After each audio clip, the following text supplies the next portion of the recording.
찬송 406장 부르겠습니다. 406장.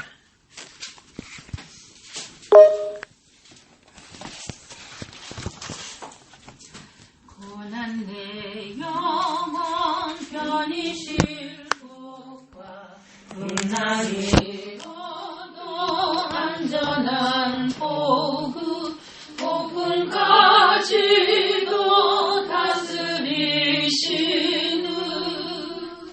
주의 영원한 바르지네. 주의 영원하신 팔 함께하사 항상 나를 붙드시니 어느 곳에 가든지 요동하지 않음은 주의 팔을 의지함이라. 세상 친구들 나를 버려도 예수는 함께 동행함으로 주의 은혜가 충만하리. 주의 영원한 바르지네. 주의 영원하신 팔 함께하사 항상 나를 붙드시니 어느 곳에 가든지 요동하지 않음은 주의 팔을 의지함이라. 나의 믿음이 연약해져도 미리 예비한 힘을 주시며 위대할 때도 안보하시는 주의 영원한 바르지네. 주의 영원하신 팔 함께하사 항상 나를 붙드시니 어느 곳에 가든지 요동하지 않음은 주의 팔을 의지함이라. 능치 못할 것 주께 없으니 나의 일생을 주께 맡기면 나의 모든 짐 대신 지시는 주의 영원한 바르지네. 주의 영원하신 팔 함께하사 항상 나를 붙드시니 어느 곳에 가든지 요동하지 않음은 주의 팔을 의지함이라. 오늘 요한복음 21장을 보겠습니다. 그 후에 예수께서 디베라 바다에서 또 제자들에게 자기를 나타내셨으니 나타내신 일이 이러하니라. 시몬 베드로와 디두모라 하는 도마와 갈릴리 가나 사람 나다나엘과 세베대의 아들들과 또 다른 제자 둘이 함께 있더니 시몬 베드로가 나는 물고기 잡으러 가노라 하며 저희가 우리도 함께 가겠다 하고 나가서 배에 올랐으나 이 밤에 아무것도 잡지 못하였더니 날이 새어갈 때에 예수께서 바닷가에 서셨으나 제자들이 예수신 줄 알지 못하는지라. 예수께서 이르시되 얘들아 너에게 고기가 있느냐 대답하되 없나이다. 가라사대 그물을 배 오른편에 던지라. 그리하면 어디이라 하신데 이에 던졌더니 고기가 많아 그물을 들 수 없더라. 예수의 사랑하시는 그 제자가 베드로에게 이르되 주시라 하니 시몬 베드로가 벗고 있다가 주라 하는 말을 듣고 겉옷을 두른 후에 바다로 뛰어 내리더라. 다른 제자들은 육지에서 상거가 불과 한 50간쯤 되므로 작은 배를 타고 고기 든 그물을 끌고 와서 육지에 올라보니 숯불이 있는데 그 위에 생선이 놓였고 떡도 있더라. 예수께서 가라사대 지금 잡은 생선을 좀 가져오라 하신대 시몬 베드로가 올라가서 그물을 육지에 끌어올리니 가득히 찬 큰 고기가 153마리라. 이같이 많으나 그물이 찢어지지 아니하였더라. 예수께서 가라사대 와서 조반을 먹으라 하시니 제 아들이 주신 줄 아는 거로 당신이 누구냐 감히 묻는 자가 없더라. 예수께서 가셔서 떡을 가져다가 저에게 주시고 생선도 그와 같이 하시니라. 이것은 예수께서 죽은 자 가운데서 살아나신 후에 세 번째로 제 아들에게 나타나신 것이라. 저희가 조밥 먹은 후에 예수께서 시몬 베드로에게 이르시되 요한의 아들 시몬아 내가 이 사람들보다 나를 더 사랑하느냐 하시니 가로되 주여 그러하이다. 내가 주를 사랑하는 줄 주께서 아시나이다. 가라사대 내 어린 양을 먹이라 하시고 또 두 번째 가라사대 요한의 아들 시몬아 네가 나를 사랑하느냐 하시니 가로되 주여 그러하이다. 내가 주를 사랑하는 줄 주께서 아시나이다. 가라사대 내 양을 치라 하시고 세 번째 가라사대 요한의 아들 시몬아 네가 나를 사랑하느냐 하시니 주께서 세 번째 네가 나를 사랑하느냐 하심으로 베드로가 근심하여 가로되 주여 모든 것을 아시오매 내가 주를 사랑하는 줄을 주께서 아시나이다. 예수께서 가사하되 내 양을 먹이라. 내가 진실로 진실로 내게 이르노니 젊어서는 네가 스스로 띠뛰고 원하는 곳으로 다녔거니와 늙어서는 내 팔을 벌리리니 남이 네게 띠뛰고 원치 아니하는 곳으로 데려가리라. 이 말씀을 하시면 베드로가 어떠한 죽음으로 하나님께 영광을 돌릴 것을 가리키심이로라. 이 말씀을 하시고 베드로에게 이르시되 나를 따르라 하시니 베드로가 돌이켜 예수의 사랑하시는 그 제자가 따르는 것을 보니 그는 만찬석에서 예수의 품에 의지하여 주여 주를 파는 자가 누구오니까 묻던 자 알아라. 이에 베드로가 그를 보고 예수께 여짜오되 주여 이 사람은 어떻게 되겠습니까?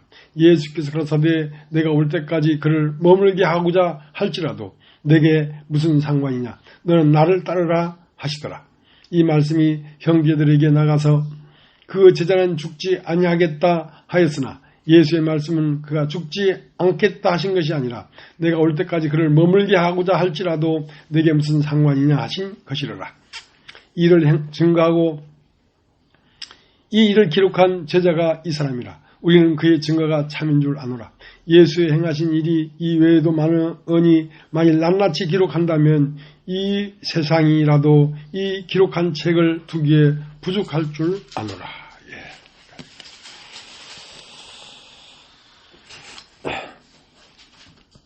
이제 요한복음 21장을 마지막으로 이제 복음서가 끝나고 이제 사도행전으로 이제 넘어가는 장입니다. 그래서 요한복음 21장은 복음서와 사도행전의 분기점이죠. 복음서는 예수님이 행하신 모든 것을 기록해 놓은 것이라면 이제 사도행전은 예수님에게서 바톤이 제자들에게 넘어가서 제자들이 어떻게 하나님의 뜻을 따라 움직이는가 하는 것을 이제 기록해 놓고 있습니다.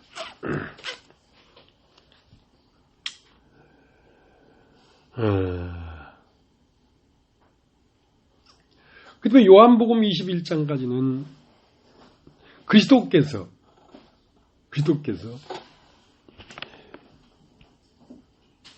예수 안에 사시면서 말씀하신 말씀의 내막을 기록해 놓은 것이라면 이제 그리스도는 예수에게 국한된 것이 아니라 그리스도는 영원하신 분이기 때문에 태초부터 영원까지 영원하신 분이기 때문에 또다시 사람에게 와서 사람으로 나타나셔야 한단 말이죠. 그러니까 사람 안에 그리스도가 나타날 수 있도록 하는 길을 우리 주님 예수 그리스도께서 그 길을 열어놓으셨다고 한다면 이제 그 길을 따라 그리스도의 영이 사람들 안으로 들어가서 여러 사람들의 모양으로 이제 그리스도가 어떻게 흘러가는가 하는 것을 이제 기록해 놓고 있습니다.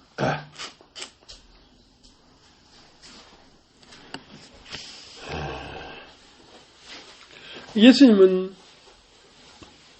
이곳에 오셔서 뭐라고 하셨냐면 공중의 새도 보금자리가 있고 들의 여우도 굴이 있거늘 인자는 머리 둘 곳이 없다.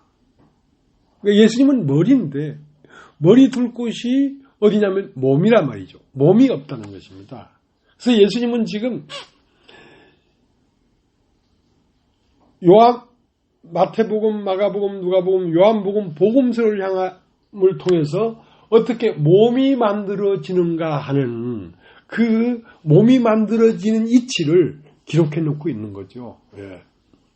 그래서 몸은 뭐냐면 생명이 거하는 집입니다.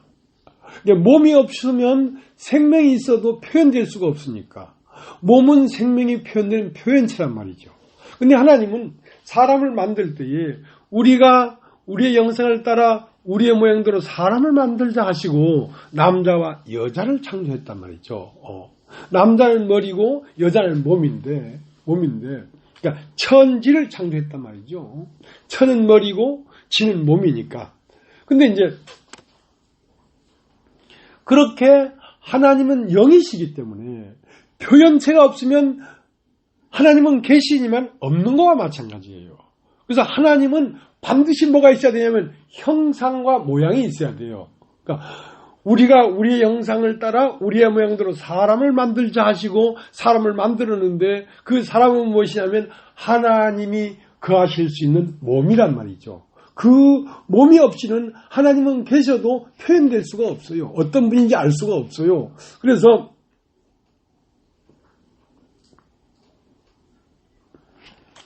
남자와 여자를 창조했는데 그 하나님이 거하시면서 나타날 수 있는 표현체를 잃어버렸다는 것입니다. 잃어버렸다는 것입니다. 공중에 나는 새도 보금자리가 있고 들의 여우도 굴이 있거늘 인자는 머리 둘 곳이 없다는 것은 집이 없다. 나는 내가 머물러서 나타날 수 있는 표현체가 없다. 그렇기 때문에 이제 당신이 머물면서 나타날 수 있는 집을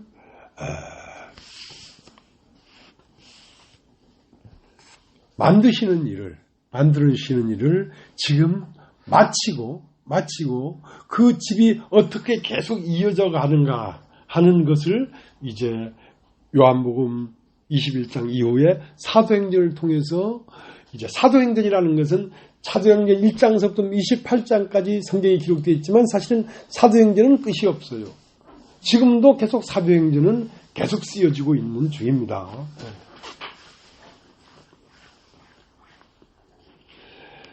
이제 이 요한복음 21장은 디베라 바다에서 베드로를 만난 사건을 지금 여기 기록해 놓고 있습니다. 근데 이제 베드로를 지금 디베라 바다에서 만났을 때는 이제 베드로와 헤어져서 하나님이 나타날 수 있는 표현체가 우리 주 예수 그리스도에게서 제자들에게서 넘어가는 장입니다. 그러면 이렇게 베드로에게 당신을 나타낼 수 있는 집이 완성돼서 이제 베드로를 통하여 그리스도가 나타나는데 이 그리스도가 나타나기 위하여 어디서 맨 먼저 만났냐면 게네사렛 호수에서 베드로를 만났습니다. 그러니까 베드로를 만나기 시작한 것은 게네사렛 호수에서 만났고 이제 요한복음 21장에는 만나서 주님이 거하실 수 있는 집이 완성되었기 때문에 이제 나는 간다. 예수의 몸으로 나타났던 그리스도는 이제 베드로 너에게서 나타날 것이다 하고 지금 마무리 지어놓고 헤어지는 장입니다.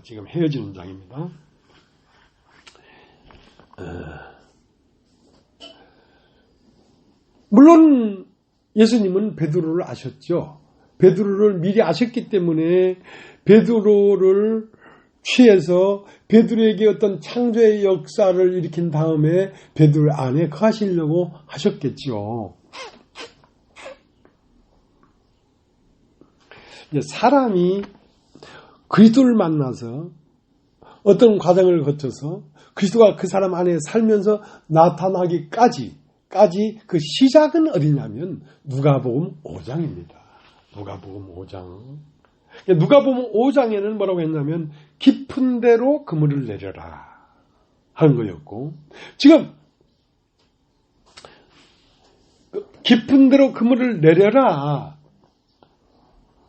하는 것은 그 깊은 데 무언가가 숨어 있다는 것입니다. 고기가 숨어 있다는 것입니다. 진리가 숨겨져 있다는 것입니다. 그럼 이제 마지막 해질 때는 배 오른편에 그물을 내려라. 자, 배 오른편에도 진리가 숨겨져 있습니다. 진리는 두 방면에 대해서 말하고 있는데, 하나는 어둠에 대해서 말을 하고 있고 하나는 빛에 대하여 말을 하고 있습니다. 어둠이라는 것은 이 세상 불순종 아들들 가운데 역사하는 영에 대해서 하나님은 들추어서 밝히시는 것이고, 그 다음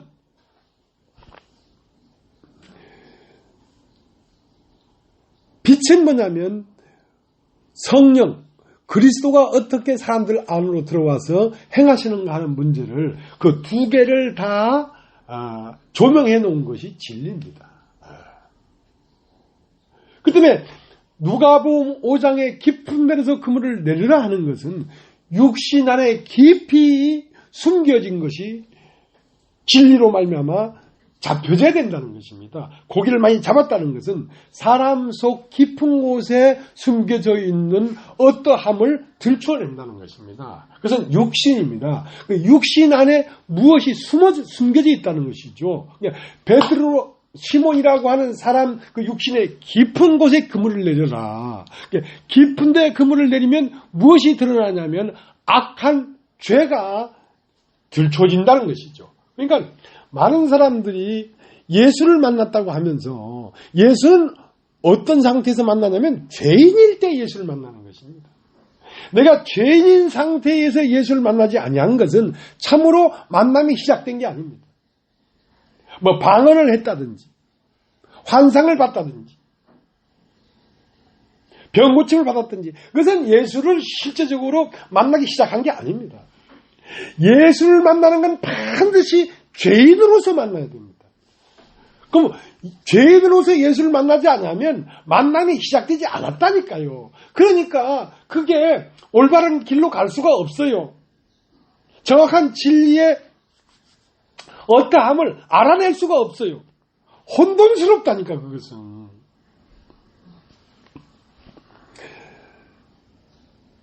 베드로 이름을 받기 전에 요한의 아들 시몬일 때에 예수님은 시몬을 봤습니다. 저는 내가 거할 그릇이다. 그러니까 예수님은 베드로를 봤지만 베드로는 예수님을 모릅니다. 그러니까 그 요한의 아들 시몬이 처갓집 사이에 했는지 아니면 장모가 베드로 집 안에 와서 살았는지는 모르지만 그 요한의 아들 시몬이 예수를 만나기 전에 베드로가 사는 집에 예수님이 왕래하셨습니다. 왜냐하면 그 장모를 열병을 고쳤거든. 그 갈리 바다에 가서 고기를 잡기 전 그날 어두웠을 때 갈릴리에 갔으니까 그 전에 이미 예수님은 베드로 집에 왔다 가셨어요. 예, 그 열병에 걸린 장모를 고쳤기 때문에. 근데 그렇게 왔다 갔다 하면서 예수님은 베드로를 보고 있었다니까요. 너는 내 것이다. 그러니까 베드로는 모르죠. 그러니까 우리가 먼저 주님을 사랑한 게 아니라 주님이 먼저 우리를 사랑했다는 것입니다. 우리를 봤지요. 될성 부른 사람을 봤다는 것입니다. 그러니까 될성 부른 사람은 어떤 사람이냐? 깊은 데로 그물을 내렸을 때에 그 깊은 데로 그물을 내렸을 때 주여 나는 죄인으로서이다. 나를 떠나소서. 그 일성이 나와야 된다는 것입니다. 예수님에게 말씀으로 말미암아 깊은 데로 그물을 내렸을 때 많은 고기를 잡았다는 것은 많은 진리를 건져 올렸다는 것이죠. 진리를 건져 올려 보니까 내가 죄인인 거야. 내가 죄인인 거야. 자, 우리 누가복음 5장을 한번 보겠습니다. 누가복음 5장. 누가복음 5장.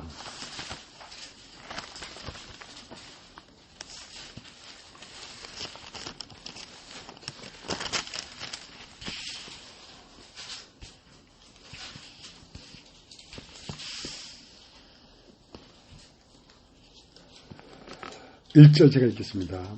무리가 옹야하여 하나님의 말씀을 들을새 예수는 게네사렛 호숫가에 서서 호숫가에 두 배가 있는 것을 보시니 어부들은 배에서 나와서 그물을 씻는지라. 예수께서 한 배에 오르시니 그 배는 시몬의 배라. 육지에서 조금 뛰기를 청하시고 앉으사 배에서 무리를 가르치시더니 말씀을 마치시고 시몬에게 이르시되 깊은 데에 가서 그물을 내려라. 고기를 잡으라. 그물을 내려 고기를 잡으라. 시몬이 대답하여 가로되 선생이여 우리들이 밤이 맞도록 수고를 하였으되 얻은 것이 없지만은 말씀에 의지하여 내가 그물을 내리리이다 하고 그러한즉 고기를 애운 것이 힘이 많아 그물이 찢어지는지라. 이에 다른 배에 있는 동물을 손짓하여 와서 도와달라 하니 저희가 와서 그 배의 체험에 잠기게 되었더라. 시몬 베드로가 이를 보고 예수의 무릎 아래 엎드려 가로되 주여 나를 떠나소서 나는 죄인으로소이다. 자, 이것이 베드로가 처음 예수를 만나는 현장입니다. 그러니까 사람이 예수를 만날 때는 반드시 깊은 데로 그물을 내려야 되는데 깊은 데로 그물을 낸다는 것은 인간이 무엇인가? 인간 육신의 깊은 곳에 무엇이 살고 있는가? 인간의 깊은 곳에 무엇이 살고 있냐면 악한 영이 살고 있습니다. 죄가 살고 있습니다. 그러면 나는 죄의 사람이라 이 말이에요. 나는 죄인입니다. 이 고백이 나와야 돼요. 이 고백이 나오지 아니하면 예수를 만난 게 아닙니다. 이건 시작에 불과해요. 시작에. 예. 그러니까 처음 시작은 깊은 데로 그물을 내려서 진리를 건져 올려 보니까 나는 죄인이구나. 난 저주 아래 있구나. 난 멸망을 받겠구나. 난 지옥 가겠구나. 자, 이것이 선결돼야 됩니다. 왜냐하면 예수라는 이름의 뜻이 뭐냐면 아들을 낳으니 이름을 예수라 하라. 이는 그가 자기 백성을 저희 죄에서 구원할 자이기 때문에 죄에게 빠져있는 자가 예수를 만나지 죄에게 빠져있지 않으면 예수를 만날 수가 없습니다. 사실은 부처도 만날 수 있고 하나님도 만날 수 있고 다 만날 수 있지만 예수를 만나는 것은 반드시 죄 가운데 있을 때 예수를 만나는 것입니다. 많은 사람들이 첫사랑을 얘기할 때 나는 죽게 된 병에서 나음을 받았다 이거예요. 그것은 온전하게 예수와 관계를 맺은 게 아닙니다. 나는 방언을 했다. 그것도 온전하게 예수와 관계를 맺은 게 아닙니다. 예수란 이름은 그가 자기 백성을 저희 죄에서 구원할 자이라. 그것이 되지 아니하면 길이 바르질 못해요. 다 곁길로 나가버려요. 예. 그것은 완전한 게 아니라 시작에 불과한 것이지만 그 시작이 정확하게 그렇게 만나져야 된다고.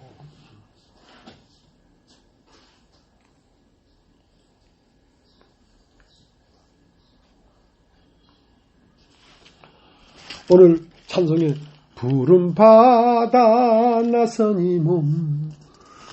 자, 푸른 바다 나섰다 이거야. 그럼 누구를 부르는가?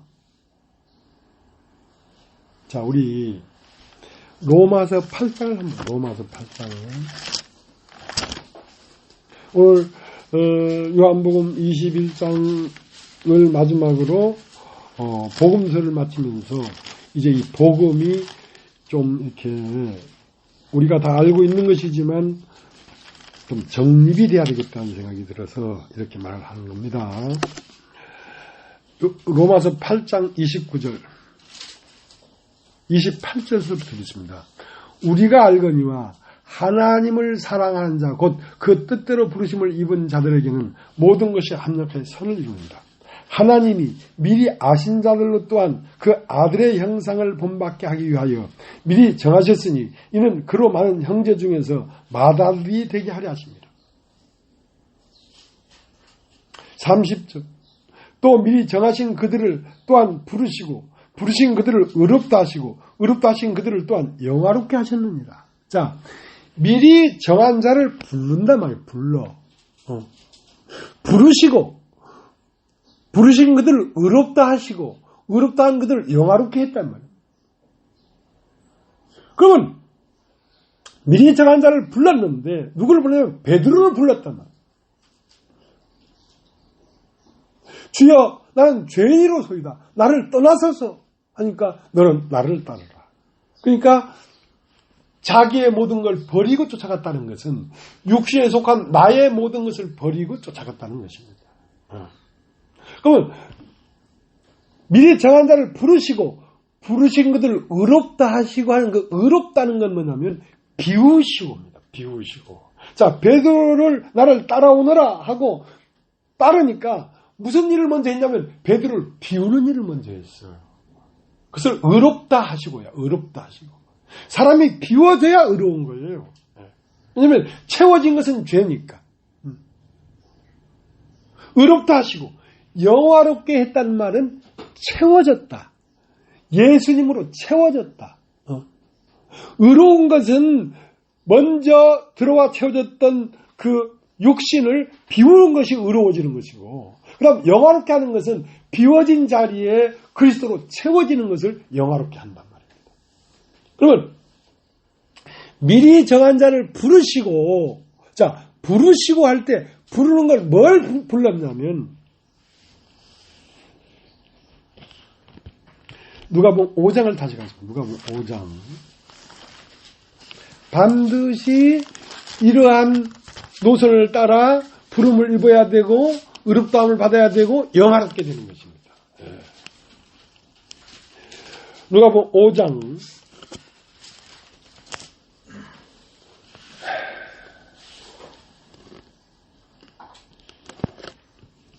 31절. 예수께서 대답하여 가라사대 건강한 자에게는 의원이 쓸데없고 병든 자에게라야 쓸데있나니 내가 의인을 부르러 온 것이 아니요 죄인을 불러 회개시키러 왔노라. 자, 그러니까 자, 다시 로마서 8장을 가겠습니다. 로마서 8장 30절. 또 미리 정하신 그들을 또한 부르시고, 자, 미리 정하신 그들을 또한 불렀단 말입니다. 그럼 미리 정한 사람은 어떤 사람이냐? 죄인을 불렀단 말입니다. 죄인을 불렀단 말이에요. 그러면 죄인만 찾아가서 너 날 따라와라 이렇게 한 게 아니라 모든 사람을 불렀지만 죄인의 자리에서만 그 음성을 들을 수 있는 거예요. 자, 아담아 네가 어디에 있느냐 하고 하나님이 아담을 불렀지만 아담을 부를 때 아침부터 불렀단 말입니다. 그러나 아담이 그 하나님의 음성을 들을 때는 언제냐면 날이 서늘할 때에. 그러니까 자기가 무화과 나무 잎을 엮어 치마를 해 입었는데 그 치마 해 입은 것이 한낮에 따가운 햇빛에 다 부서져 나가니까 자기의 허물이 드러났을 때 비로소 여호와의 음성을 들었단 말입니다. 그러니까 하나님은 어떤 개개인을 다 부른 게 아니라 모든 사람을 불렀지만 죄인 된 사람만 그 음성을 듣는다니까. 그러니까 죄인을 부르시고, 그러니까 미리 정한 자를 부르시고 미리 정한 자는 누구였냐면 병든 자에게라 의원이 필요하지 병들지 않는 자에게 무슨 의원이 필요하냐 이거야. 나는 의인을 부르러 온 것이 아니라 죄인을 불러 회개시키러 왔다. 회개라는 말은 비워요. 죄인이 비워지지 의인은 안 비워져. 죄인이 비워져야 그 비워진 자리에 주님이 채워져서 영화롭게 될 거 아니야. 사람이 영화롭다는 건 그리스도가 나타나야 영화로운 거야. 그리스도가 나타나려면 그리스도가 채워져야지. 그리스도가 뭐야? 하나님의 말씀이 채워져야 돼. 하나님의 말씀이 채워져야 말씀이 나타나죠.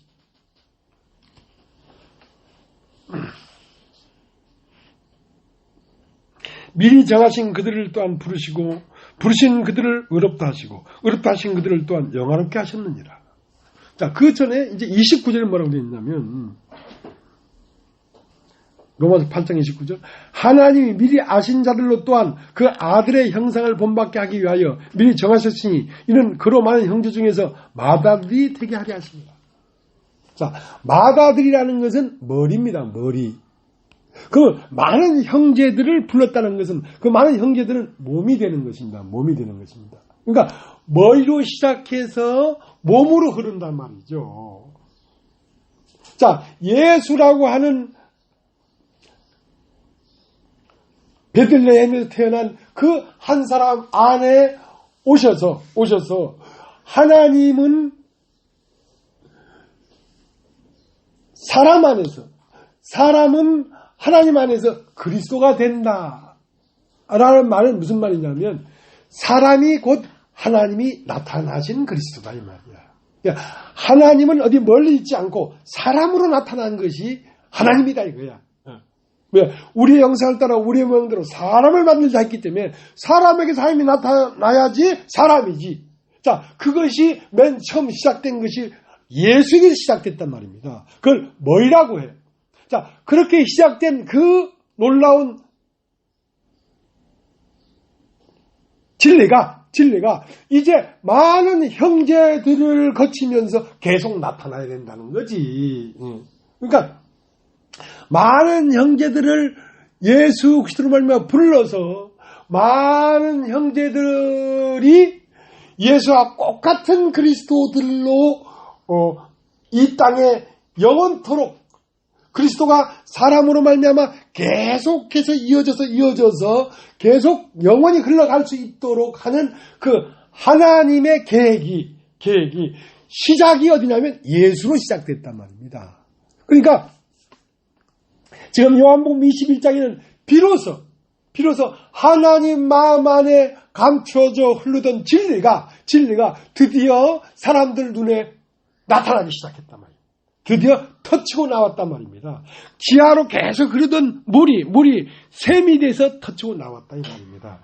예수를 통하여 비로소 그리스도가 나왔다 이 말입니다. 자, 지하로 흐르던 생수가 저 황지못이라는 곳에서 샘이 터쳐 나왔단 말입니다. 그렇게 터치고 나온 그 물은 이제는 그 지면 위로 흐르기 시작했단 말입니다. 황지못에서 터치고 나온 샘이 이제 흐르면서 강원도에서 안동으로 대구로 밀양으로 삼당진으로 강이 흐르기 시작했단 말입니다. 자, 그 강이 흐르기 시작했는데 그 안에 흐르는 물은 그리스도란 말이에요. 그 지역은 황지못도 되고 대구도 되고 안동도 되고 밀양도 되지만 사실 그 안에 흐르는 물이 강인데 그 물은 그리스도였다는 것입니다. 그러니까 사람은 중은 정한 것인데 그 사람이라고 하는 그 강둑에 흐르는 실제 존재는 그리스도라는 것입니다. 근데 여러분 누구십니까? 여러분은 뭐 박순엽이거나 김복희거나 강상호 군이거나 이것이 실존이 아니고 그 안에 흐르는 그리스도가 여러분이 참 존재라니까. 근데 여러분 껍데기는 죽어도 여러분의 참 존재는 죽을 수가 없어요. 그리스도이기 때문에 영원히 흘러가는 거예요. 지명이 바뀌었다고 해서 강이 바뀌는 건 아니잖아요. 밀양에 흐르던 물이 삼당전에 흐른다고 해서 그 강물이 낙동강이 안 되는 건 아니잖아요.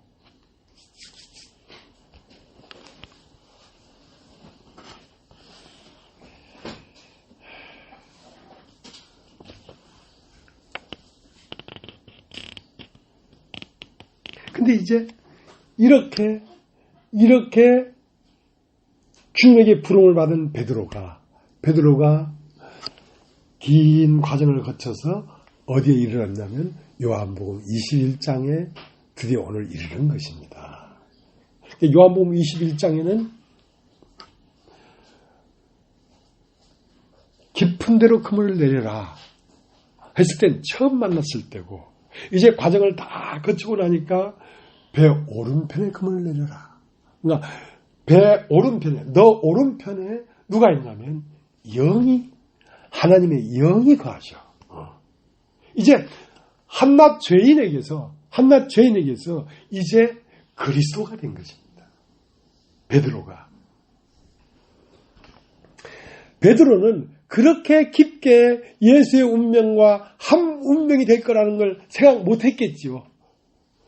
그러나 그 과정을 거치고 나니까 베드로의 운명이나 예수의 운명은 같은 운명이었어요.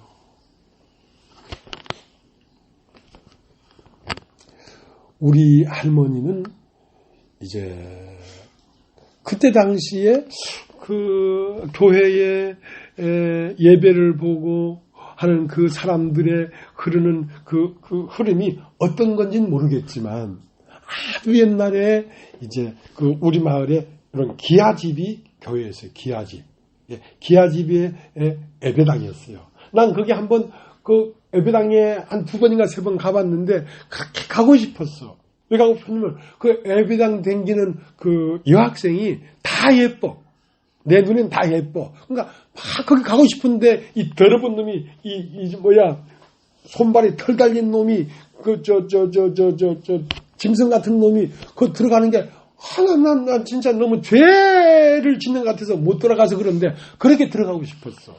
근데 우리 할머니는 교회를 댕겼기 때문에, 우리 아버지는 술만 좋아하셔. 이주님은 안 좋아하고 이주님만 좋아하셨어. 그래서 그 예배당에 커튼을 해주고, 우리 아버지가 그래도 그 동네 유지였거든.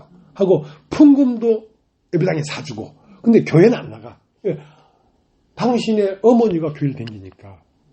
당신의 누님도 교회를 나가고. 그러니까 우리 고모들 셋이 다 교회를 댕겼어. 그러니까 어떻게 우리 집에, 제주도는 지금도 예수 믿는 사람이 많지 않지만 그때 당시에 아주 희귀했어요, 예수 믿는 사람들이. 근데 우리 작은 할아버지가 이제 총각 때 돌아가셨는데, 우리 작은 할아버지가 똑똑한 분이었어요. 저 만주 무슨 동흥학교에 전라도에서 우리 할아버지 한 사람이 합격했어. 그땐 전라도라는 게 전라남도, 전라북도가 없고 제주도가 없어서 전라도 제주군이었어. 그 전체에 우리 할아버지가 한 사람 합격했는데 그 만주 동흥학교에 가서 독립운동을 했어요. 독립운동을 하다가 23세인가 잡혀가지고 고향으로 쫓겨났어. 그래서 26세 죽었어. 근데 그때 우리 작은 할아버지가 예수를 믿는 분이었다고. 그 만주에서 그 예수를 영접했다고 했지. 그래서 자기 형수된 우리 할머니한테 복음을 전해가지고 우리 할머니가 교회를 다니기 시작했어. 근데 이제 나도 할머니가 교회를 다니니까 이제 종교 날에는 항상 기독교 썼어. 기독교 댕겨본지도 않았지만, 그런데 베드로도 예수가 당신의 집에 왕래를 했기 때문에 이제 그렇게 깊은 인연이 될 줄은 몰랐지만 그래도 반대하는 입장은 아니었단 말이야. 근데 나도 어떻게 난 예수와 이렇게 깊은 인연이 될 줄은 몰랐지. 난 예수의 제자가 될 줄 몰랐지. 아마 시몬도 그랬을 거야. 베드로와 거의 같은 수준에 내가 비교해서 조금 부끄럽긴 합니다만은 나도 그렇긴 했어, 진짜로.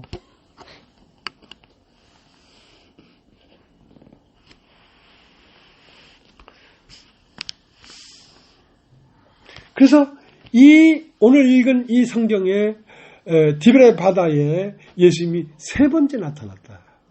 제자들에게. 그러니까 엠마오 가는 제자 2명한테도 나타나고 마리아도 나타나고 했지만 그 제자들 전체 있는 데서는 3번째 나타난 거야. 이제 어느 집에 있을 때 나타났고 마가다락방에 있을 때 나타났고 지금 갈릴리 디베라 바다에서 다시 나타났어. 그러니까 예수님이 오순절날 성령으로 오시기 전에 다른 사람의 모습으로 40일 동안 사람들에게 나타나다가 오순절날 성령이 오신 거예요. 40일 동안은 사람들에게 당신을 나타내 보였어. 그때 어떻게 보였냐면 각기 다른 얼굴로 나타났다는 거죠. 다른 얼굴로.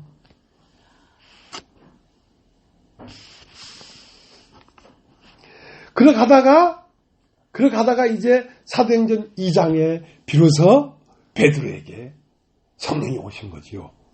그러니까 지금까지는 자기 밖에서 주님을 만났는데 오순절날 비로소 자기 안에서 예수를 만난 거야.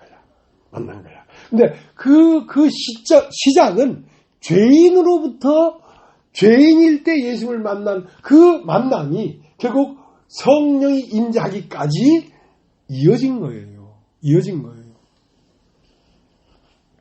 그래서 지난번에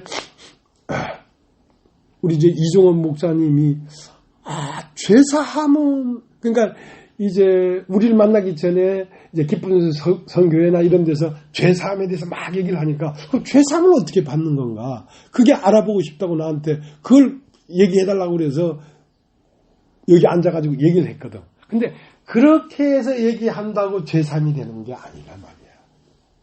본인이 죄인이 된 상태에서 죄사함을 들어야 예수와 딱 관계를 맺지. 자기는 죄인이 아닌데 그걸 지식적으로 그냥 듣는 거지. 그래서 반드시 하나님과 연합이 되려고 하면 하나님과 연합이 되는 장이 창세기, 출애굽기, 레위기예요. 레위기. 자, 레위기에 평민의 한 사람이 어떻게 하나님과 연합하는가 한 문제가 레위기 4장 27절에 나와 있는데 뭐라고 되어 있냐면 만일 평민의 하나가 여호와의 금령 중 그냥 율법이죠. 여호와의 금령 중 하나라도 부주중에 범하여 허물이 있었다가 허물이 있었죠. 허물이 있었다가 그 범한 죄의 깨우침을 받거든. 이게 참 중요해. 내가 죄인이구나. 베드로가 깊은데 그물을 내려서 고기를 많이 잡고 난 다음에 주여 나는 죄인으로소이다. 나를 떠나소서 했던 것처럼 그 허물이 있었다가 그 범한 죄의 깨우침을 받거든. 그 사람은 흠없는 어린 양을 하나 데리고 성전으로 와라 이거야. 아버지 집으로 와라 이거야. 아버지 집으로 오려고 하면 흠없는 어린 양이 하나 있어야 돼. 왜? 내가 죄인이니까. 그러니까 흠없는 어린 양이 나를 대신하여 죽었다는 것이 마음에 믿어지려고 하면 먼저 내가 죄인이라 해야 되지. 내가 죄인이 아닌데 예수가 나를 위해 죽었다고 믿어질 수가 없지. 그러니까 예수를 주님하고 부르려면 내가 죄인이 되고 죄인된 나 대신 예수가 죽었기 때문에 주인이 되는 거 아니냔 말이야. 그 과정이 없기 때문에 주님 해도 진짜 주님이 아닌 거야.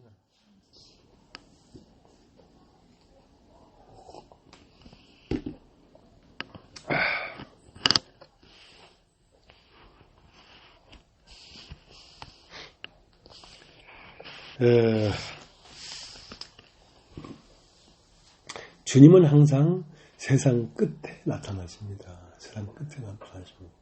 처음 베드로에게 나타날 때에도 세상이 끝났을 때야. 왜? 밤이 맞도록 수고했어도 하나도 얻은 것이 없으니까 허탈한 아침이었단 말이야. 세상 끝이 뭐냐면 나는 죄인이구나 하는 걸 깨닫는 것이 세상 끝이야. 그게.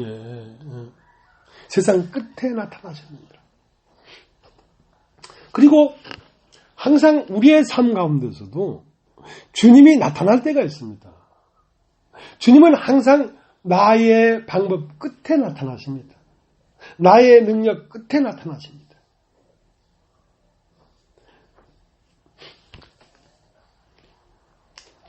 지난주에도 우리가 봤죠. 고린도 후서 1장을 보죠. 고린도 후서 1장.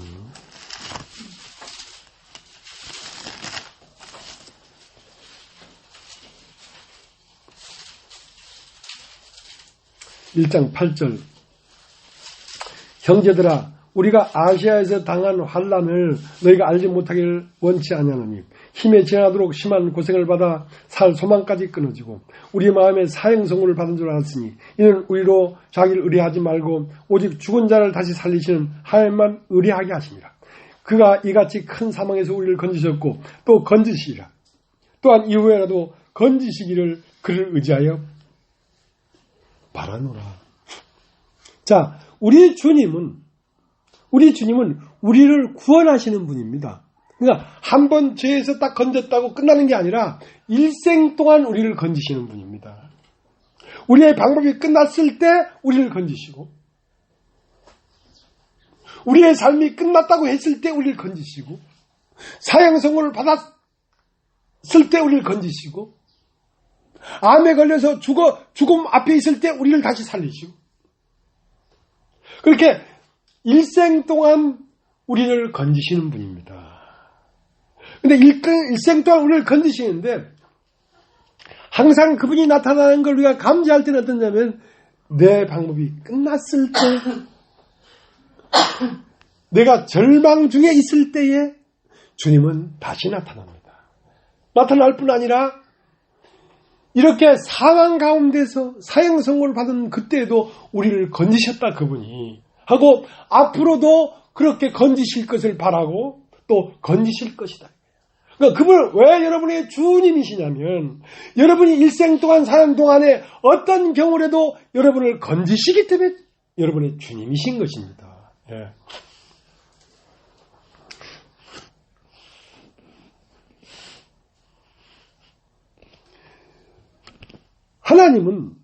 하나님은 예수님을 죽은 자 가운데서 살리심으로 건졌단 말입니다. 그러니까 이 세상에서 가장 힘든 건 뭐냐면 죽음에서 건지는 겁니다. 가난에서도 건지는 게 그렇게 힘들진 않아요. 네. 그러나 사람이 죽었는데 다시 살리셨단 말이에요. 그러니까 그건 능력이죠. 그러니까 하나님은 우리를 건지시는 능력이 있다는 것을 단적으로 딱 임팩트하게 딱 말을 하는 그 표현이 뭐냐면 죽은 자 가운데서 예수를 살렸다 이 말입니다. 그러니까 죽은 자 가운데서 예수님을 살리신 분이 여러분이 일생에 사는 동안에 당하는 어떤 일에서도 건지실 수 있다는 거지요. 죽음에서 건지신 분이기 때문에.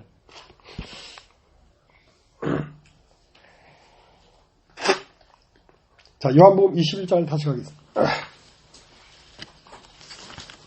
요한복음 21장.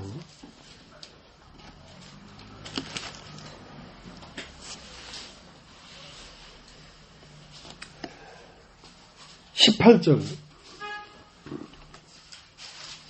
내가 진실로 진실로 내게 이르노니 젊어서는 네가 스스로 띠뛰고 원하는 곳으로 다녔거니와 늙어서는 내 팔을 벌리리니 남이 네게 띠띠우고 원치 아니한 곳으로 데려가리라. 이 말씀을 하시면 베드로가 어떤 죽음으로 하나님께 영광을 돌릴 것을 가리키심이로라. 이 말씀을 하시고 베드로에게 이르시되 나를 따르라. 나를 따르라.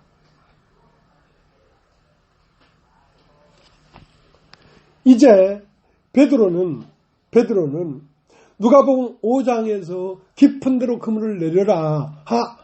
그물을 내렸는데 두 배 가득하게 잡고 나서 보니까 진리를 보니까 주여 저희로소이다. 나를 떠나소서.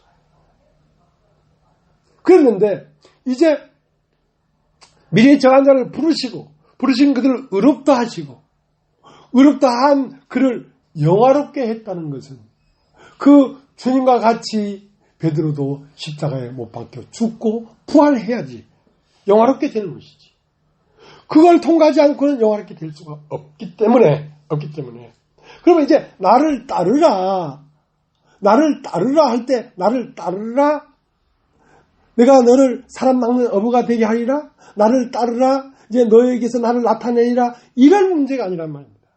나를 따르라 할 때는 베드로가 어떠한 죽음을 죽을 것인 것을 알고 나를 따르라 그러니까 어디로 이끄는 것입니까? 십자가로 이끄는 것이죠.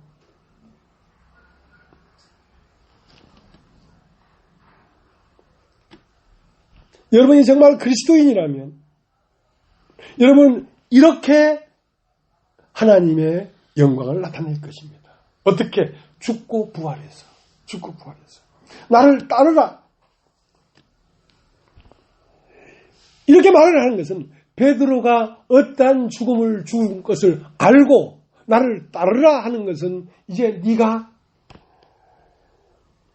네 원하는 대로 가는 게 아니라 남이 너를 띠띠우고 네가 원하지 않은 곳으로 데려갈 것인데 그 원하지 않은 곳은 어떤 곳이냐?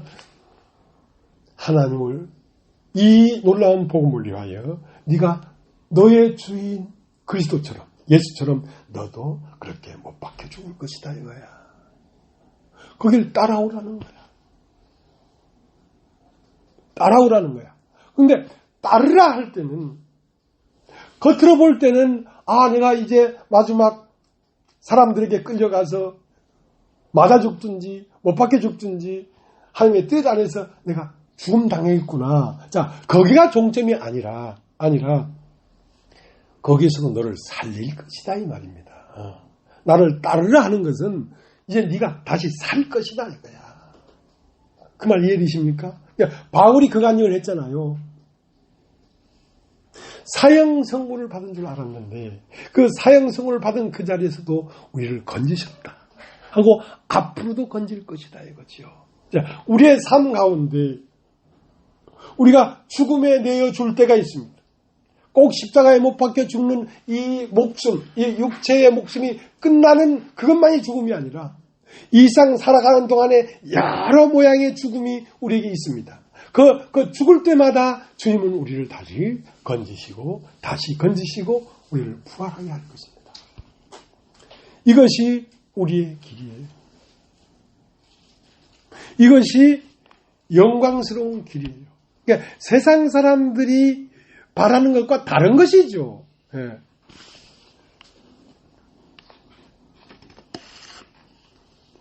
이제 마지막 주님이 가시면서 자, 요한복음 20장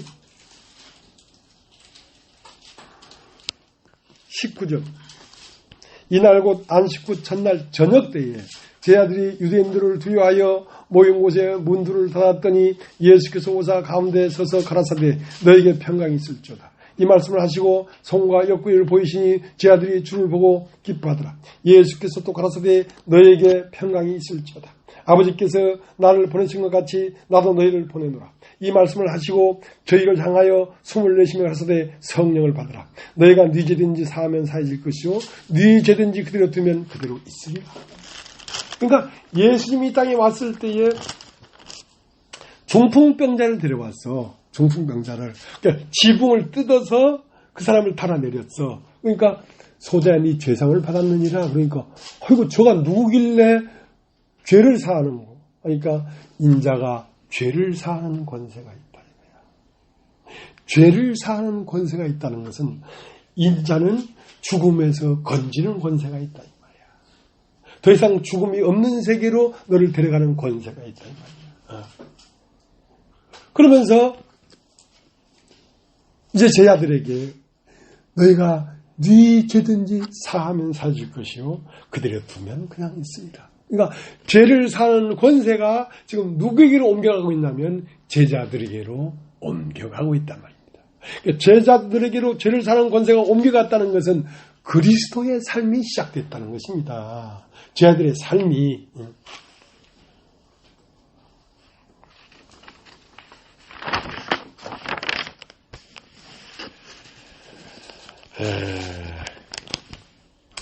누가복음 18장에는 내가 세상에 다시 올 때에 믿음을 보겠느냐 얘기야. 믿음이 없다는 거죠.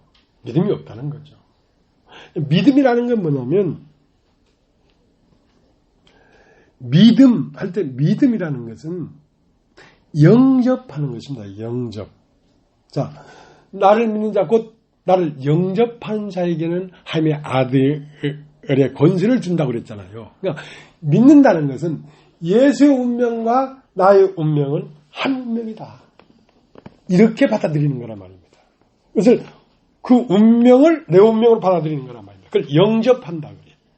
그러면 예수의 운명이 내 운명이면 예수가 하나님의 뜻을 쫓아 죽었던 것처럼 나도 하나님의 뜻을 쫓아 죽는 것이 내 운명 아니겠습니까? 그죠? 근데 그 믿음이 없다는 거지.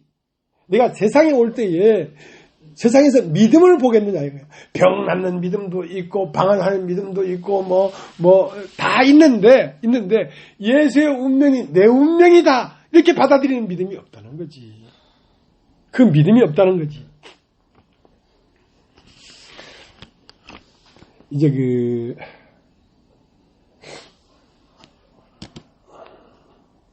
예수님은 그랬어요. 도마에게 나를 만져보고 내 손을 만져보고 내 옆구리를 만져봐서 믿음 없는 자가 되지 말고 믿는 자가 되어라. 그래서 이제 도마가 옆구리를 만져봤어. 그러니까 예수님이 너는 본고로 믿느냐. 만져보지 못하고 믿는 자들은 복이 있다. 그러니까 믿는 자들은 어떤 자들이냐면 듣는 자들입니다. 말씀을 들으면 믿음이 생깁니다. 믿음은 들으면서 나기 때문이에요. 근데 이제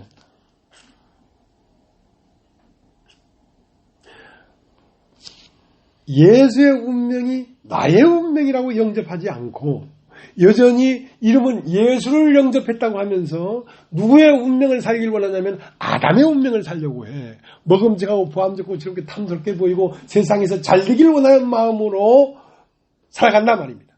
자, 그것은 믿음이 없는 거야. 이제 내가 몸담았던 교회는 기쁜 수익 선교회입니다. 근데 그 기쁜 수익 선교회를 볼 때에 믿음이 없어요. 그건 믿음이 아니에요. 이제 수습이 불가능합니다. 이제는. 다시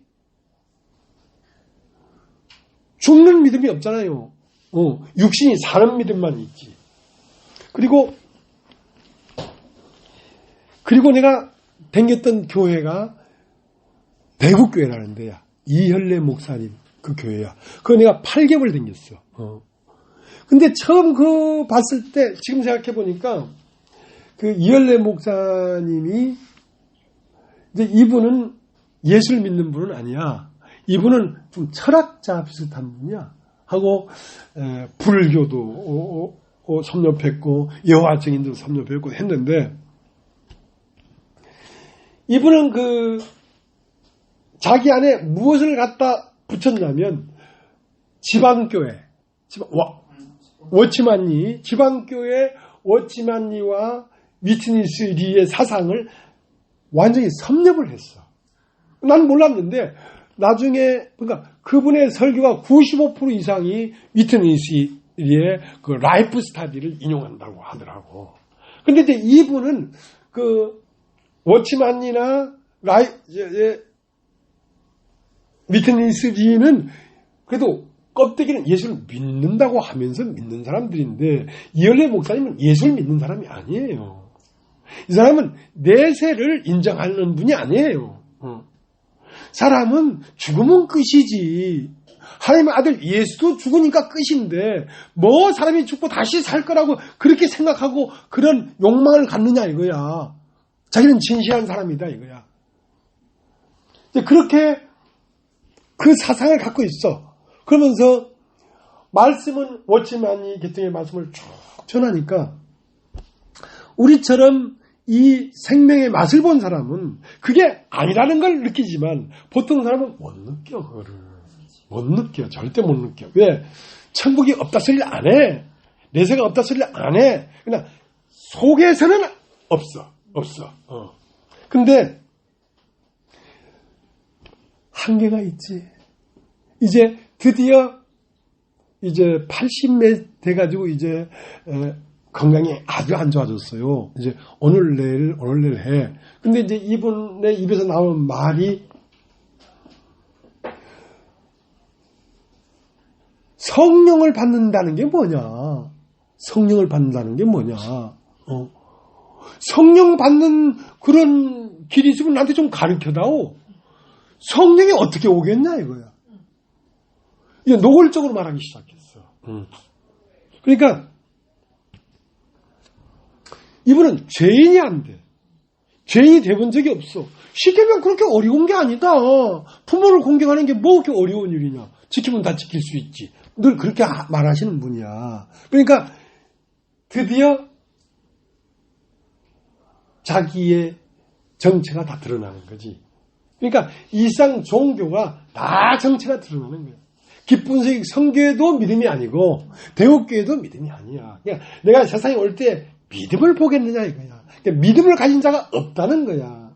예수의 운명이 내 운명으로 사는 자가 없다는 거야. 그러면 인간이 그것이 옳다는 걸 알아가지고 예수의 운명을 살 수 있느냐? 없어. 그럼 어떻게? 예수의 생명이 와야 그 운명을 살지. 인간의 의지로 살 수 있는 게 아니야. 그 생명이 와야 그 운명을 사는 거야. 제가 이런 길을 가고 싶지 않아요. 근데 이런 길을 가고 싶지 않은데 이런 길을 살 수밖에 없어요. 왜냐하면 이제는 내가 산 것이 아니요 내 안에 오직 그리스도가 산 것이기 때문에 어쩔 수 없이 난 이 길을 살 수밖에 없어. 싫더라도 결국 내가 원치 않지만 이 길을 가서 난 영원하게 될 수밖에 없어. 왜? 그의 생명에 의해서. 그의 생명에 의해서.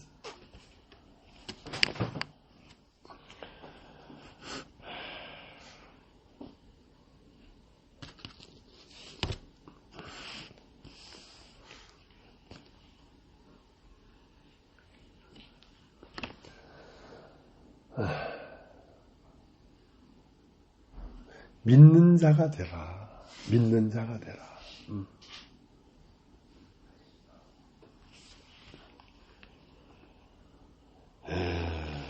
믿는다는 것은 뭐냐면 영접한다는 것인데요. 영접한다는 것인데 두 가지가 있어야 돼. 누가복음 5장에서 예수를 만나야 되고 요한복음 21장에서 또 예수를 만나야 돼. 두 가지가 있어. 그래서 로마서 4장 25절에는 그는 우리의 범죄함을 인하여 내어줌이 되고 그 예수는 왜 죽었냐면 내 죄인이기 때문에 죽은 거야. 내가 죄인이 되지 않았는데 예수하고 나하고 관계가 없어.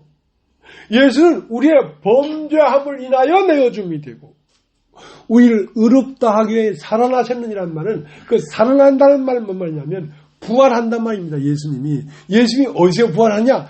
내 마음 안에서 부활한다고.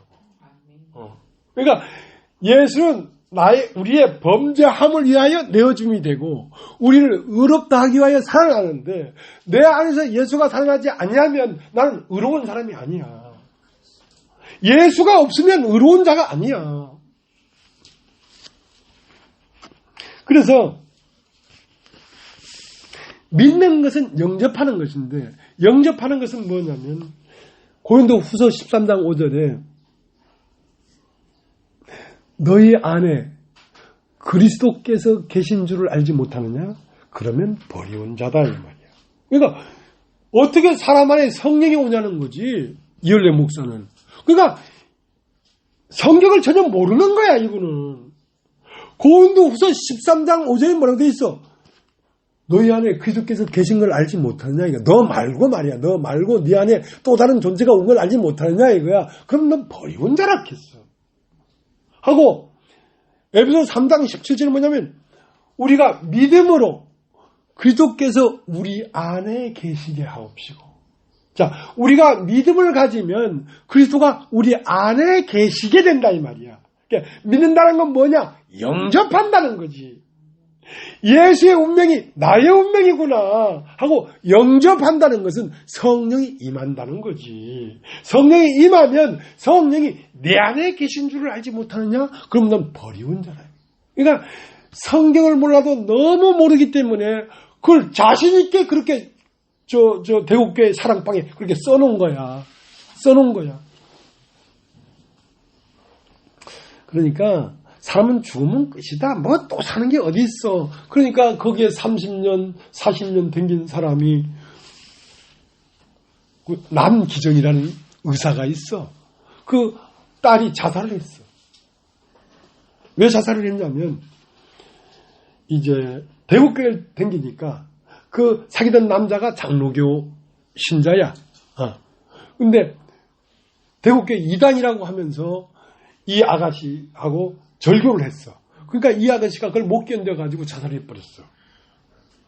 그러니까 딸이 죽어버리면 사람은 죽으면 끝이다. 다시 없다. 아무것도 없다. 이러니까 그 아버지가 환장하는 거지. 이게 진리라면 이게 뭐 인간이냐 이거야. 그 부모가 환장하는 거지. 환장하는 거지. 근데 진리가 없다 보니까 그 마음을 달래줄 길이 없어. 달래줄 길이 없어. 사람은 죽으면 끝이다 하는데 그게 그 사람들의 교리인데 그럼 내 딸은 영원히 그러면 없는 거냐 이거야.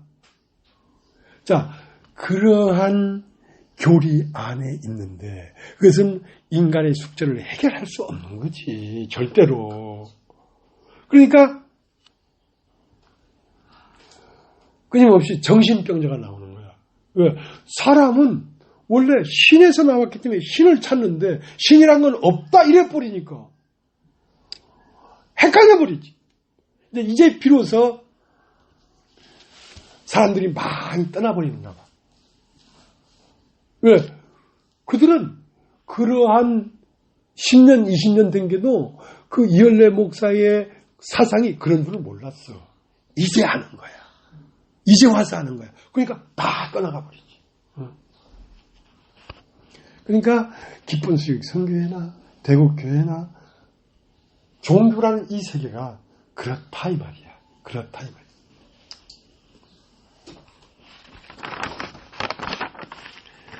이번 히브리서 1장을 한번 히브리서 1장을 보고 마치겠습니다. 히브리서 1장을 보고 마치겠습니다.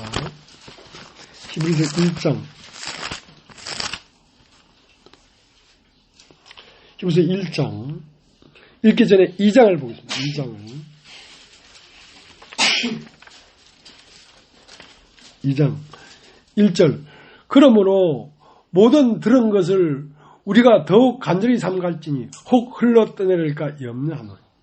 천사들로 하신 말씀이 견고하게 되어 모든 범죄함과 순종치 아니함에 공병된 보응을 받았거든. 우리가 이같이 큰 구원을 등한히 여기면 어찌 피하리요. 이 구원은 처음에 주로 말씀하신 바요 들은 자들이 우리에게 확증한 바니. 자, 말씀이 두 가지 종류가 있어요. 하나는 천사들로 하신 말씀이 있다 이 말이야. 천사들로 하신 말씀은 십계명 돌판 두 개입니다. 계명. 그러니까 아들로 하신 말씀은 믿는 말씀이고 천사들로 하신 말씀은 행하는 말씀입니다.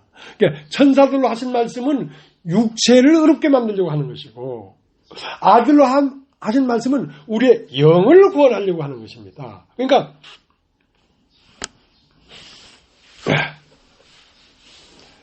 아들로 하신 말씀은 뭐였냐면 믿는 것인데 믿는 건 뭐냐면 아들로 말씀하신 말씀을 영접하라는 것입니다. 믿으라는 것입니다. 영접하라는 것입니다. 아들로 하신 말씀은 어떤 계명이 아닙니다. 아들 자신을 받아들이라는 것입니다. 그러니까 아들 자신이 사람이다 이거야. 그럼 너는 누구냐? 너도 사람 아니냐 이거야. 근데 너는 사람이기 때문에 너는 아들이 되는 것이다. 자, 이걸 받아들이라는 것입니다. 이것이 영접이에요. 영접이에요. 자, 그래서 히브리서 1장 1절을 보겠습니다.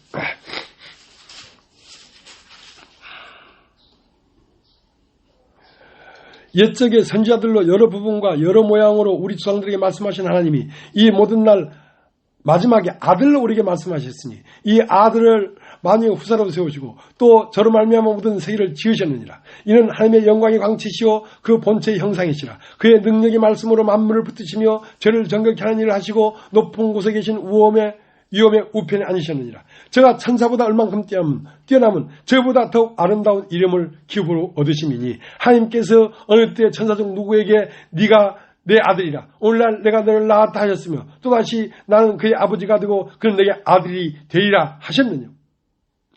또 만화들을 이끌어 세상에 다시 올 때 하실 때에 하나님이 모든 천사가 저에게 경배할 자다 말씀하시며. 자, 그럼 2장 5절. 또 하나님이 우리의 말한 바 장차 오는 세상을 천사들에게는 복종케 하심이 아니라 오직 누가 어디 증가해 가로되 사람이 무엇이가 한데 주께서 저를 생각하시며. 자, 그러니까 이제 존재를 얘기하는 것입니다. 자, 그리스도는 사람이었다는 것입니다. 사람이었다는 것입니다. 그러면 아들로 말씀하신 그 말씀은 영접하는 말씀이라고, 천사로 말씀하신 것은 행하는 것이고 아들로 말씀하신 말씀은 영접하는 것이라고. 그러면 그 아들이 뭐였나? 사람이었다는 거지. 자, 사람이 그리스도가 된다는 거지 천사가 그리스도가 되는 게 아니다 이 말이야. 다른 말로 해서 천사가 준 계명을 다 지켜서 그리스도가 되는 게 아니라 이 말이야. 아들을 영접해서 그리스도가 되는 것이지. 자, 오는 세상은 어떤 세상이냐? 천사들의 세상이 아니란 말입니다. 그러니까 오는 세상은 어디서 이루어졌냐면 우리가 오늘 읽은 요한복음 21장에 드디어 하나님이 영원하게 이루려고 하는 세계가 이루어졌단 말입니다. 그 세계가 뭐냐? 안식 후 첫날의 세계인데 그 세계는 뭐냐면 사람이 영으로 부활한 세계, 사람이 그리스도가 된 세계. 자, 이 세계가 하나님이 앞으로 이런 세계가 올 것이다 하고 예언한 그 세계가 이루어진 세계란 말입니다. 이 세계는 누가 그리스도가 되는 거냐면 천사가 그리스도가 되는 게 아니라 사람이 그리스도가 되는 것이다. 사람이 하나님 나라가 되는 것이다.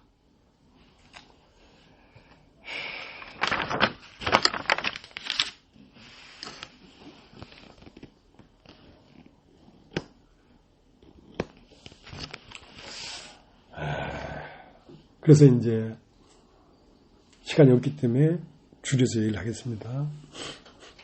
요한복음 21장에 비로소 황지 못이 발언했습니다. 영원한 그리스도의 샘이 터쳐나왔습니다. 그게 머리입니다. 머리로부터 시작해서 몸에까지 흐르기 시작했습니다. 자, 이것을 에스겔서 47장에 성전 문지방에서 물이 발언했다 이거야. 생수의 강이 발언했다 이거야. 이 강이 흐르기 시작한 것입니다.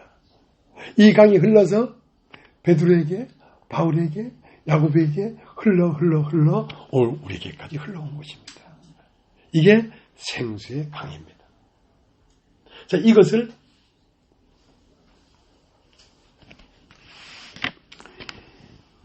누가복음 24장에 영은 살과 뼈가 없거니와 나는 살과 뼈가 있다 할 때에 이제 그때의 세계는 영적 세계가 아니라 사람의 세계입니다.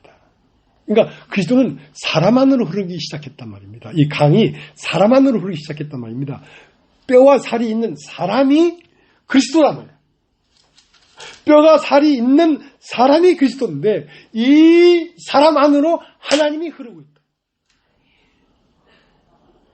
자, 이때 이 사람을 사람이라고 하기보다 하나님이 나타난 사람. 여러분 따라해 보십시오. 하나님이 나타난 사람. 하나님이 나타난 사람. 이 사람을 그리스도라고 하는 것입니다. 그리스도는 영만이 그리스도가 아니다.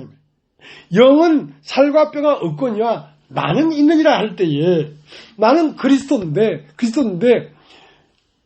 하나님이 사람으로 나타난 그리스도란 말이에요.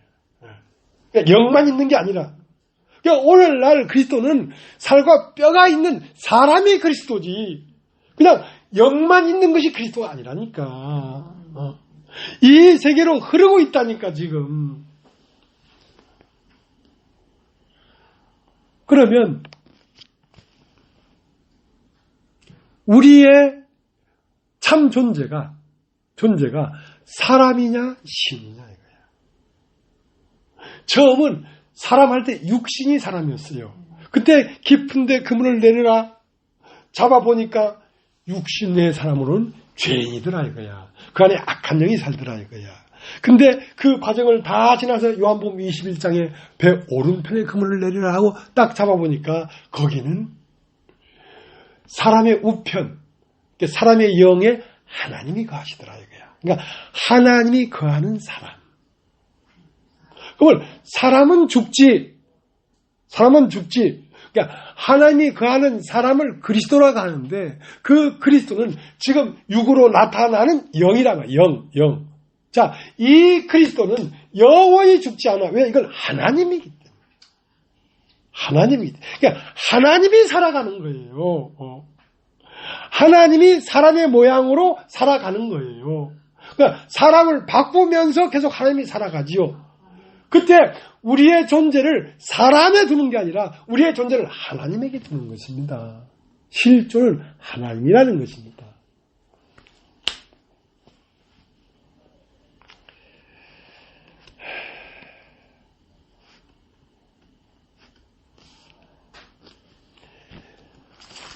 요한계시록 22장을 보겠습니다.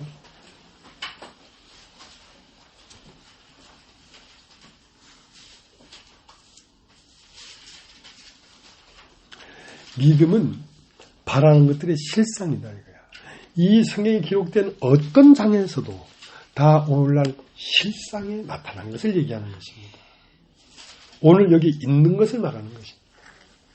요한계시록 22장 1절 또 저가 수정같이 맑은 생명수의 강을 내게 보이니 하나님과 및 어린 양의 보좌로부터 나서 길 가운데로 흐르니라. 강 좌우에 생명나무가 있어 12가지 실과를 맺히되 달마다 그 실과를 맺히고 그 나무 잎사귀들은 만국을 소성하기 위하여 있더라. 다시 저주가 없으며 하나님과 그 어린 양의 보좌가 그 가운데 있으리니 그의 종들이 그를 섬기며 그의 얼굴을 볼 터이요 그의 이름도 저희 이마에 있으리라. 다시 밤이 없겠고 등불과 햇빛이 쓸데없으니 이는 주 하나님이 저희에게 비치심이라. 저희가 세토록 왕노하리로다. 자, 수정 같은 맑은 강이 가운데로 흐르고 있다 이거야. 여러분 따르죠? 가운데가 어디입니까? 교회. 이 교회 가운데로 지금 그 말씀이 흐르고 있잖아요. 수정같이 맑은 강이 흐르고 있잖아요. 그 강 좌우에 나무들이 있어요, 없어요? 나무들이 있지. 그 나무가 뭐야? 김영희, 이명은, 마가림, 남순호, 강상훈. 이게 나무들이야. 생명나무들이야. 왜? 이 교회 가운데 흐르는 여러분, 강이 흐르는데 강 좌우에 심겨진 벚나무는 항상 푸르잖아요. 왜냐하면 강이 그 땅 밑으로 해서 그 나무에 공급되기 때문에. 자, 이 교회 가운데로 생수의 강이 흐르고 있습니다. 하나님 말씀이 흐르고 있습니다. 이 말씀이 여러분 마음에 각각 들어가요, 안 들어가요?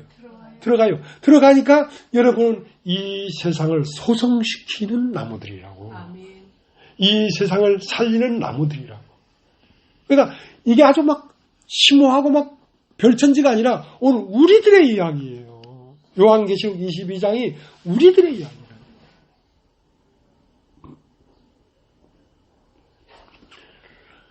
여기서 계속 어린 양을 먹이고 내 양을 치고 내 양을 먹이고 계속 이 강물이 우리 안으로 흘러들어와요, 안 흘러들어와요? 흘러들어오면서 우리를 통하여 하나님이 나타나시고 계십니다.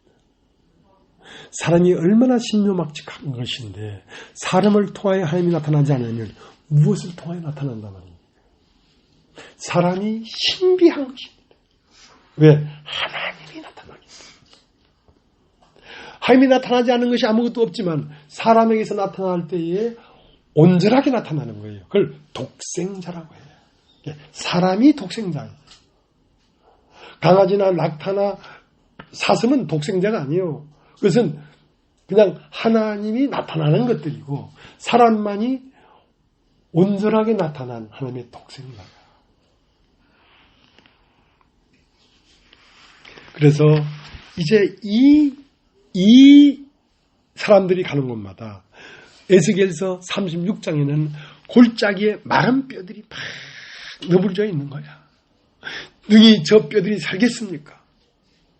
하니까 그 마른 뼈들 있는 앞에 가서 생기를 불어넣으니 생기가 무엇입니까? 살아있는 말씀을 불어넣으니까 살아나 안 살아나? 살아나지. 어떻게? 이 교회의 지체들이 만나는 사람들이 들에게 생기를 불어넣으면 죽은 자가 살아난다니까. 바싹 말른 뼈들이. 요새는 오늘 우리들이 가는 곳곳마다 일어나는 일들입니다. 그래서 앞으로는 여러분이 가는 곳마다 마른 뼈들이 살아날 것입니다. 예. 이제 우리가 몇 명 안 되지만 앞으로는 새로운 사람들이 살아나는 것들을 여러분이 보게 될 것입니다. 예. 오늘 여기까지.